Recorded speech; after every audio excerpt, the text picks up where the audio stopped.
Para bang may dragging na ang motor mo.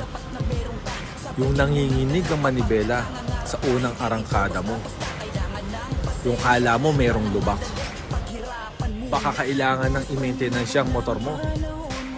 Sa CVT cleaning, baklas lahat ng pyesa dito. Iniisa-isa nating nililinis, binabaklas at ginagrasahan. Pag full maintenance naman, hanggang throttle body cleaning, pati tune-up ginagawa natin. Sinasama na rin namin sa full maintenance ang pag-check up ng inyong ball race, preno sa harap at likod. At hindi lang yan mga idol. Dito sa Prime Moto Parts and Accessories, meron tayong genuine parts, meron din tayong performance parts.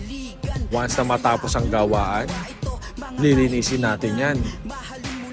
I-detail natin ang tangke, chassis, at lahat ng mga parte niyan. Pero walang additional na payment. Dito lang yan sa Prime Moto Parts and Accessories.